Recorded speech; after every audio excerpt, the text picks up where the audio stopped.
Alô, irmãos e irmãs em Cristo Jesus. Pai seja com todos nós, nesse dia 7, de setembro de 2021.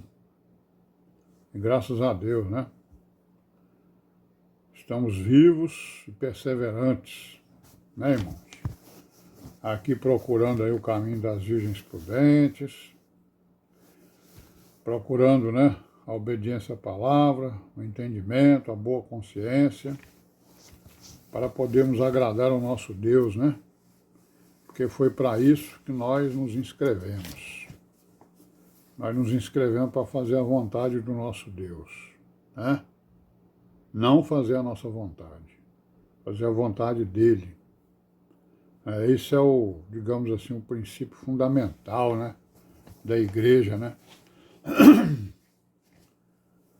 Edificarei a minha igreja e as portas do inferno não prevalecerão contra ela.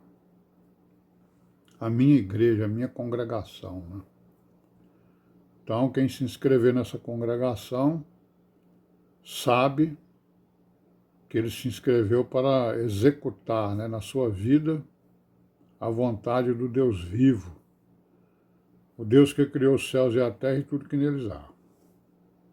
As religiões é o contrário, As religiões, elas querem que Deus faça o que elas querem, Não é isso? Eles criam deuses para que os deuses façam a vontade deles, Inclusive esse cristianismo que está aí, Esse cristianismo que veio, Que veio da perversão do evangelho. Que nós estamos vendo aqui, Estamos vendo aqui os sucessores, dos apóstolos. Estamos vendo aqui que eles, por influência ou coisa que o valha, estavam esquecendo de algumas doutrinas, de alguns ensinos, mandamentos que os apóstolos deram. Estamos vendo aí, Embora eles pertencessem à igreja, e estivessem reprovando o mundo, eles estavam já cometendo, digamos assim, alguma, ou sei lá, absolvendo alguma doutrina que não se conformava com aquilo que os apóstolos pregaram, Nós vamos ver depois, aqui, quando a gente vê esses primeiros sucessores, Nós já vimos aí 2 ou 3 deles. Vamos ver aqui, o próximo aqui é o Policarpo, de Esmirna. Então, esses homens foram sucessores dos apóstolos, ensinadores, Pertenciam à igreja apostólica, porque todos eles, conheceram os apóstolos, mas começaram a adotar determinado tipo de pensamento, de doutrina, que não se conformava com aquilo que os apóstolos ensinaram. Tipo o quê? Tipo a hierarquia do ministério, Mas eles, eram homens, digamos assim, íntegros, A tal ponto que eles deram sua vida, pela igreja. Nós vimos aí que o Clemente morreu, assassinado, o Inácio também, o Policarpo aqui, também, ele sofreu martírio no ano de 155, Ele foi queimado vivo, num circo, lá em Esmirna. Foi queimado vivo, e ele tinha mais de 90 anos, quando fizeram isso com ele. Quer dizer, não respeitaram nem a idade do...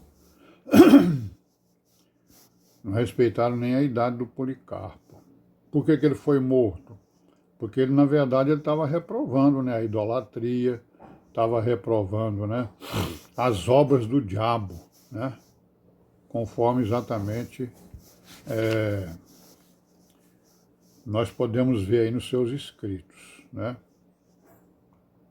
Então ele escreveu uma carta aos Filipenses, Sua segunda carta aos Filipenses, e vamos ver aqui o que ele fala. A gente não vai ler tudo, a gente vai só ver alguns temas que ele aborda na carta. Agora é o Policarpo de Esmirna. Ele era presbítero lá em Esmirna, né? Ele fala no Cristo ressuscitado, né? Para mostrar exatamente, né, o poder de Deus com a ressurreição do Senhor Jesus, para mostrar também a sua morte, né, como redenção, né, das criaturas. Ele fala sobre o amor ao dinheiro, né, que é o princípio de todos os males, né? E aí ele vai falar nas doutrinas específicas de cada pessoa, de cada grupo dentro da igreja, né? Ele vai falar dos deveres dos esposos, né, das esposas, das viúvas, dos diáconos, dos jovens, né, dos presbíteros, né, das mulheres, dos homens, né.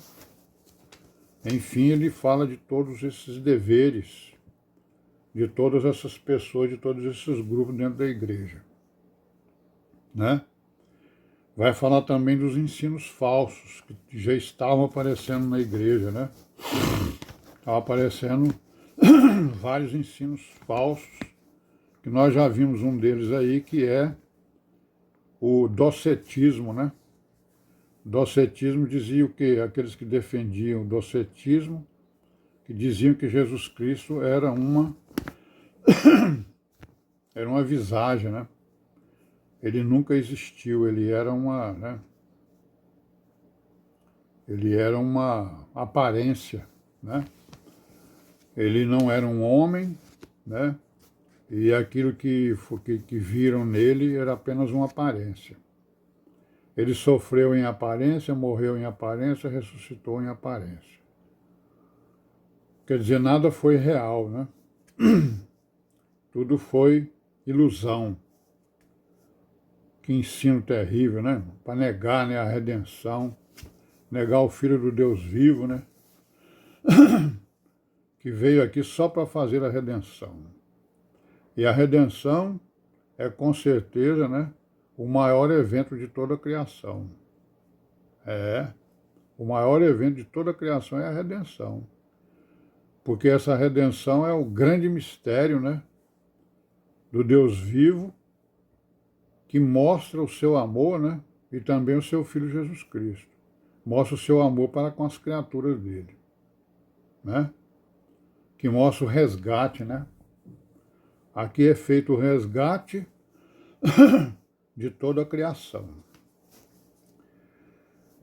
Então ele diz lá que Jesus realmente veio em carne. Então ele rebate, né, esse ensino falso, dizendo que Jesus veio em carne, que ele era real, que ele era um homem, né, que ele era o Filho de Deus feito homem, né,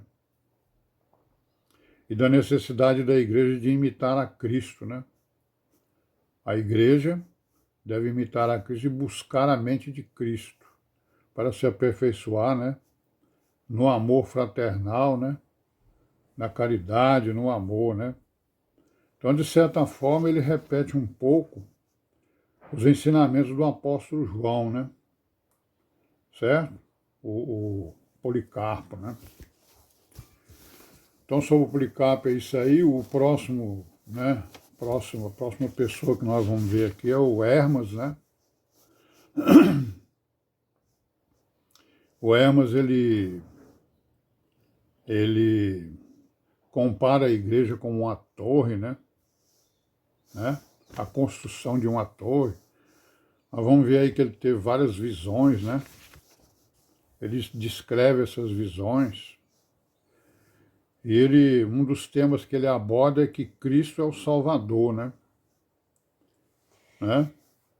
E outra coisa que ele diz é o seguinte, que Cristo é o Espírito Santo.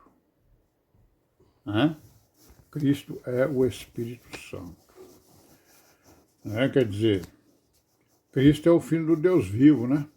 É o Cordeiro, né? Fala também na penitência, a necessidade da penitência, né? Do jejum, né? Do celibato, do martírio. Olha aí, a pregação dele, né, era o quê? Penitência. Penitência, ele diz que o batismo é a primeira penitência que o cristão faz, né? Então isso é importante a gente ver, porque no futuro a gente vai ver que essa penitência começa a ser dominante, né? Em certas comunidades. Sim, irmão, vamos parar por aqui hoje, né? Amanhã nós continuamos, se Deus quiser, e paz seja com todos nós. Amém, né?